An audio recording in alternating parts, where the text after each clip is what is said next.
A German airman from the Second World War lies at rest at this English cemetery here in Porlock. What does reconciliation mean? Watch this video and we're going to find out his story and also what it means to this local village. This family photograph shows Wilhelm Reuhl at the age of 17, before the uniform, before the war, and before Porlock became part of his story. Heinrich Wilhelm Reuhl, known simply as Wilhelm, was born on the 4th of July, 1920 in Bischofsheim near Hanau. The eldest of 3 children born to Wilhelm and Margareta Reuhl, he grew up alongside a younger sister and brother. From an early age, Wilhelm was fascinated by flight.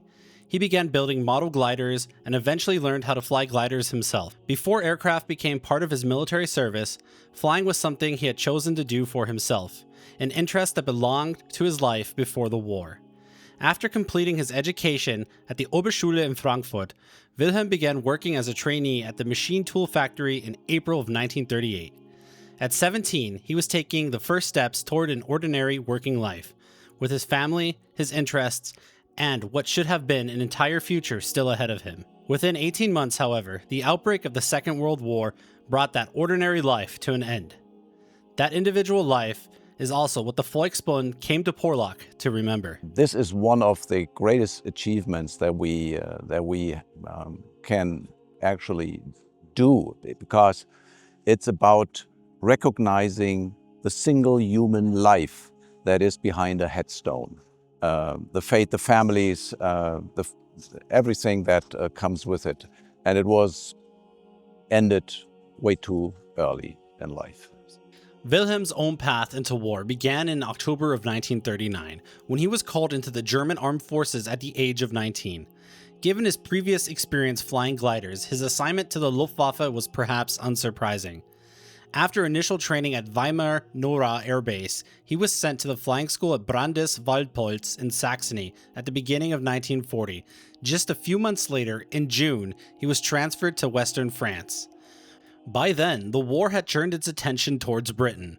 Following German military victories in Poland and France, the regime that controlled Germany sought to gain air superiority over Britain in preparation for a possible invasion.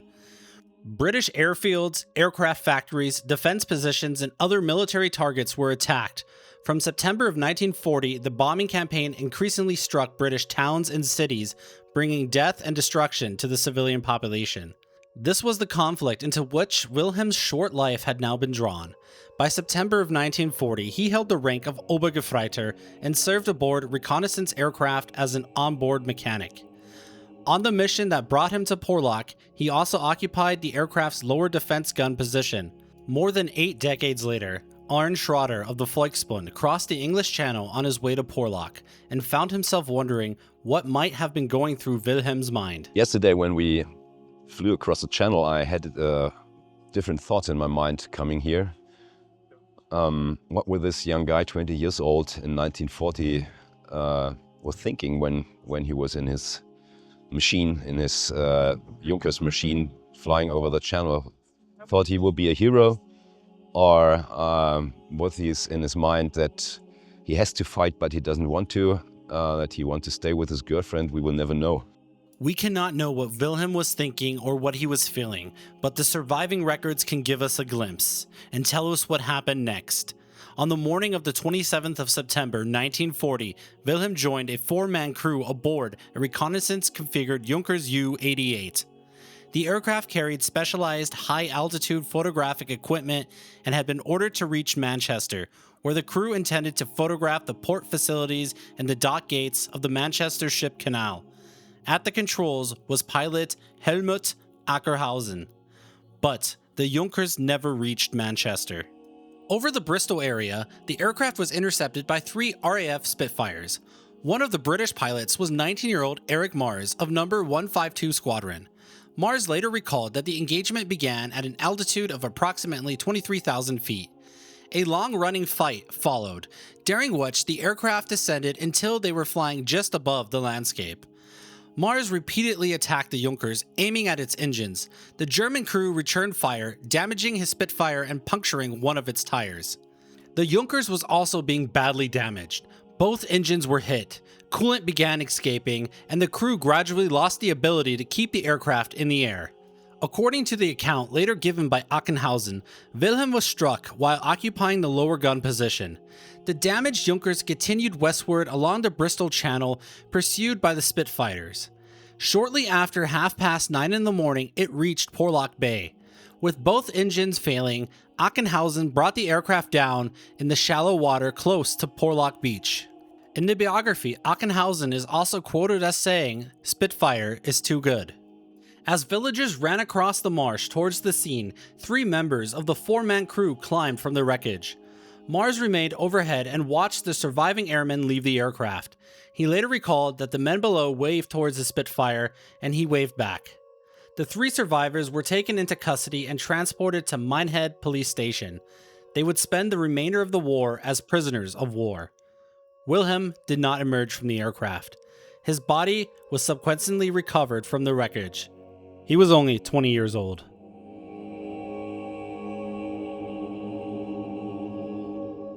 When the president of the German War Graves Commission, the retired 4-star General Wolfgang Schneiderhan, asked me why I was traveling for a couple of days to England for just one single grave, I answered that the reason for acts of remembrance can never be found in numbers. Our Lord is not a mathematician. Every grave matters. And this philosophy also unites the Commonwealth and the German War Graves Commission. Charles Garrett of the Commonwealth War Graves Commission placed the same belief within the wider context of reconciliation and commemoration. Reconciliation is, of course, the task of erstwhile enemies if they ever want to be friends in the future. It's a very necessary part of moving away from a state of war to a state of friendship and peace. And commemoration is a fantastic foundation for reconciliation because, of course, both sides in a war have exactly the same intention. They need to honour each individual casualty who's fallen because each individual person, regardless of which side they fought on in a war, is a human tragedy. They're someone who was loved by family and friends and who themselves loved others. And they were killed before their time as a consequence of government policy. So in that sense, reconciliation is very necessary and commemoration is a fantastic basis for it. Wilhelm was buried with full military honors here at the cemetery in Porlock. His family would later describe his grave as occupying one of the most prominent and beautiful positions in the cemetery. Britain and Germany were still at war, yet the people of Porlock did not leave Wilhelm's grave abandoned. They visited it, cared for it, placed flowers there. Contact was also repeatedly made with the parents and the siblings in Germany. That care is still felt within the village today. We in the village are really fond of Wilhelm Reuhl. He's been buried in our cemetery since 1940 and the village has kept connection with his family through the last 86 years. And to have a headstone now for him is really wonderful. He has had a huge impact on the village in terms of reconciliation and hope following the war, with the connections made between Germany and here so that his grave could be maintained. So we really welcome everybody here today to join in this service and this dedication of his headstone.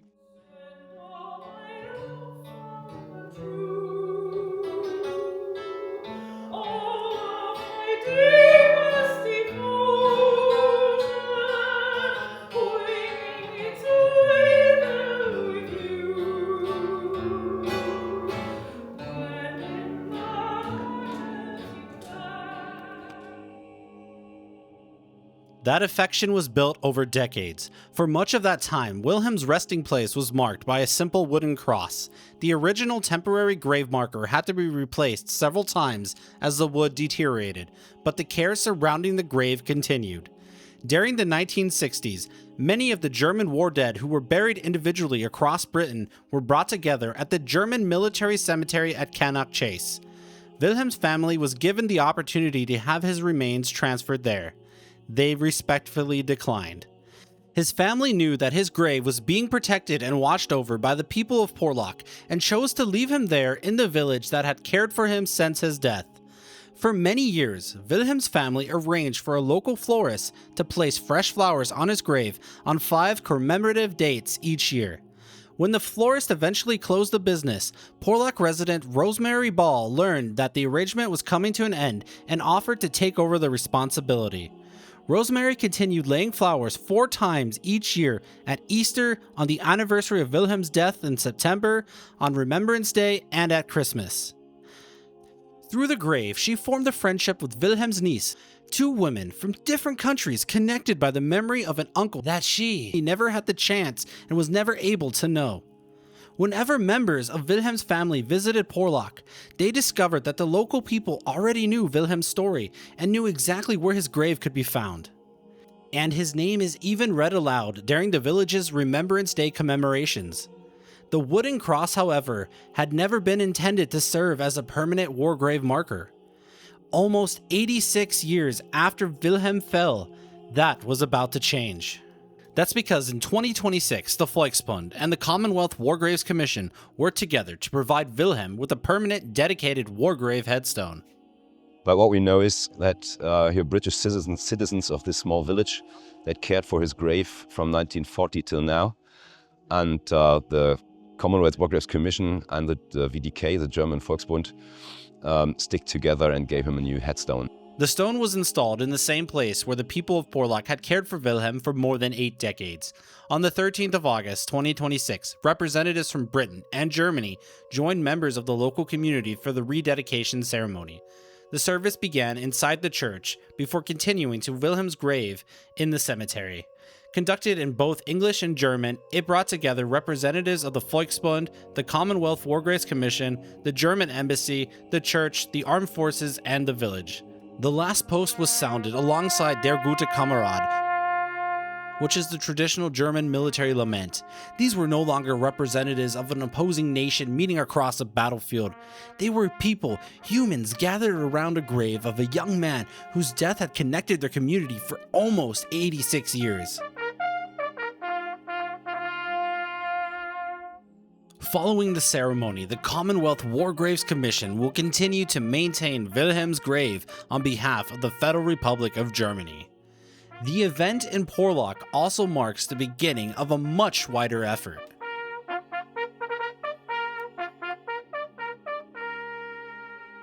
Porlock.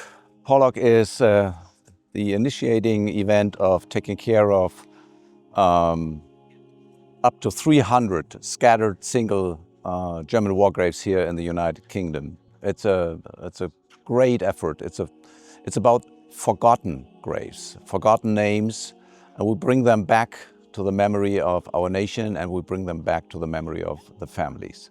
Together, the Volksbund and the Commonwealth War Grave Commission intend to ensure that these scattered German graves are properly inspected, marked, and cared for. Porlock was chosen as the place where this work would formally begin because the village had already demonstrated what responsibility and reconciliation could mean when they didn't have to. For Colonel Norbert Gottschalk, head of the German military delegation in the United Kingdom, the ceremony carried a message extending far beyond this one grave.